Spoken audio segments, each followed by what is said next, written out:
तीन दोस्त एक रास्ते से गुजर रहे थे। कितने? तीन दोस्त एक रास्ते से गुजर रहे हैं। अल्लाह अकबर, रिस्क की तलाश में जा रहे हैं। रास्ते में देखा आसमान पर पहाड़ों की तरह बादल उमंडाए। देखते देखते बारिश होने लगी। छुपने की कोई जगह उन्हें मिली नहीं। वो तीनों, उन्होंने क्या किया कि तीनों एक गार, पहाड़ के गार के अंदर चले गए। जैसे ही गए हवाओं ने दामन छोड़ा और अल्लाह अकबर, एक चट्टान लटकते लटकते उसके दहाने पर आकर चट्टान गिर गई। अल्लाह अकबर, गौर से सुनो, मुस्तफा जाने रहमत सल्लल्लाहु अलैहि वसल्लम अपने सहाबा को ये वाकया सुना रहे हैं। ये हम नहीं बता रहे हैं, अल्लाह के नबी बता रहे हैं। मुस्तफा जाने रहमत इरशाद फरमाते हैं, अब तीनों एक जबान होकर चीखने और चिल्लाने लगे। तीनों पुकारने लगे लोगों को, लेकिन उस बेयाबान वादी में कौन मौजूद था जो उनकी मदद करता, और उस पहाड़ के चट्टान को कौन हटा सकता था? अल्लाह अकबर, जब कोई सूरत नहीं बनी, जब इन्होंने देखा कि अब तो हमारी मौत हो जाएगी, अब तो हमारी जिंदगी हमारी खत्म हो जाएगी, तो तीनों ने एक फैसला किया कि क्यों ना अपनी जिंदगी में अगर कोई ऐसा नेक अमल किया हो तो उसको याद किया जाए, और याद करने के बाद दुआ करें अल्लाह की बारगाह में, अल्लाह ताला इस मुसीबत से हमें निजात अता फरमा दे। लोगों गौर से सुनो, बुखारी शरीफ में यह हदीस मौजूद है। मैं बार बार कहता हूँ, एक नौजवान ने अपने हाथ को बुलंद किया और मेरे रब की बारगाह में अर्जी लगाता है, मौला मैंने बुढ़ापे में अपने वालिदैन को पाया, मैंने कभी पहले उनसे खाना नहीं खाया, मैं पहले खाना उनको खिलाता फिर बाद में खाता, मैं उनकी बड़ी ताज़ीम और इज्जत करता। एक दिन में बकरी भागते भागते मैं बहुत दूर निकल गया। जब घर पहुंचा तो बहुत देर हो चुकी थी। मैंने दूध निकाला, मैंने खाना तैयार किया, और खाना तैयार करने के बाद जब मैं अपनी माँ के कमरे में पहुंचा तो देखा मेरी माँ सो चुकी थी। अल्लाह अकबर, ऐ मेरे परवरदिगार, मैं रात भर अपनी माँ के कदमों में खड़ा रहा। अल्लाह अकबर, मैंने अपने बच्चों को भी खाना नहीं दिया, मैंने अपनी बीवी को भी खाना नहीं दिया। मौला अगर ये अमल तेरी बारगाह में कबूल है तो हमारे लिए इतना रास्ता बना दे ताकि हम यहाँ से आसमान देख सके। अल्लाह अकबर, माँ की इज्जत, माँ की ताज़ीम, माँ की मोहब्बत और माँ की खिदमत का सिला ये कि अल्लाह ने उस दुआ को कबूल किया,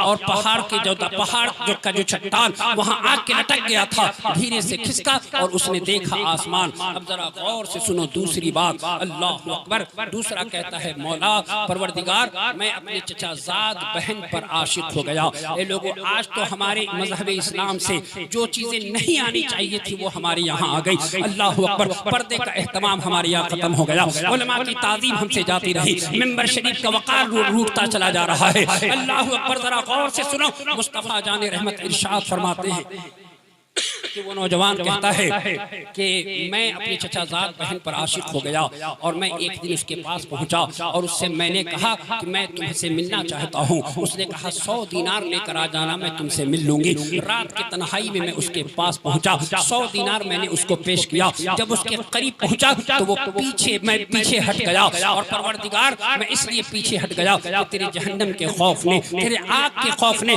मौला तेरे खौफ ने मुझसे ऐसा करने से रोक दिया। मौला मैं तेरे डर से, तेरे खौफ से मैंने अपने कदम को पीछे कर लिया। आज रात रात पर फेसबुक और व्हाट्सएप चलाने वालों, रात रात पर गंदी फिल्में देखने वालों, रात रात पर गाना सुनने वालों, क्या तुम्हें ये हदीसें नहीं पहुंची हैं? क्या मुस्तफा जाने रहमत ने नहीं फरमाया है कि तुम अगर गाना सुनो तो अल्लाह तबारक व तआला उस वक्त शीशा पिघलाकर तुम्हारे कान में अल्लाह ताला पिलाएगा। अल्लाह अकबर, क्या ये मुस्तफा जाने रहमत की हदीस नहीं पहुंची है? अल्लाह अकबर, कि नमाज कज़ा न किया करो, नमाज छोड़कर तुम फिल्म हॉल में बैठते हो और फिर कहते हो कि हम मुसलमान हैं। लोगों गौर से करो, गौर तो करो, जरा अपनी जिंदगी का मुहासबा करो, जरा अपनी इस्लाह और अपने पास पड़ोस के लोगों की इस्लाह करने की कोशिश करो, वरना रात भर ऐसे जलसे होते रहेंगे, रात भर उलमा आते रहेंगे। अगर आपने अपने दिल में और आपने दामन में अगर हमारी बातों को जगह नहीं दी तो हम रात भर बोल के चले जाएंगे, लेकिन आप पर असर कुछ नहीं होगा। लोगों जरा गौर से सुनो। अब वो नौजवान अल्लाह के खौफ से पीछे हट गया। अब तीसरा नौजवान कहता है, ए अल्लाह, एक मजदूर को मैंने अपने घर मजदूरी पे रखा, मौला 10 वस्त चावल पर मैंने उसको मजदूरी पर रखा। जब वो मजदूरी कर चुका तो मैंने वो 10 वस्त उसको वापस किया, कहा ले जाओ ये तुम्हारी मजदूरी है। वो नौजवान कहता है, आप इसको रखें, जब जरूरत होगी तो मैं आपसे ले लूंगा। मौला मैंने उसी चावल से परवरदिगार मैंने तिजारत शुरू की। देखते देखते बहुत से ऊंट, बहुत से घोड़े और बहुत से माल जमा मैंने कर लिए। एक दिन वो मेरे पास आया और आने के बाद कहने लगा मेरी मजदूरी मुझे वापस करो। तो मैंने कहा फला वादी में चला जा, जो ऊंट तुझे नजर आए, जो घोड़े तुझे नजर आए, ये माल और दौलत सब तुम्हारा है। उसने कहा क्यों मेरी गरीबी का मजाक उड़ाते हो, मैं तो सिर्फ 10 वक्त चावल चाहता हूँ जो मेरी मजदूरी है। उसने कहा कि बेशक वो तेरी अमानत मेरे पास थी, मैंने उसी अमानत से तिजारत शुरू की, और तिजारत शुरू करने के बाद अल्लाह तबारक व तआला ने उसमें इतनी बरकतें रख दी कि ये जितने माल हैं सब तुम्हारे हैं, ये सब उठा कर ले जाओ। अब ये तीसरा दोस्त कहता है कि परवरदिगार अगर ये अमल तेरी बारगाह में कबूल है तो हम चाहते हैं मौला कि तू हमारे लिए रास्ता खोल दे। अल्लाह की कसम उस पहाड़ को किसी ने नहीं हटाया, किसी फावड़े की जरूरत नहीं पड़ी, किसी इंसान की जरूरत नहीं पड़ी। अल्लाह ने उस दुआ की बरकत से उन तीनों के लिए रास्ता बना दिया है। अल्लाहु अकबर।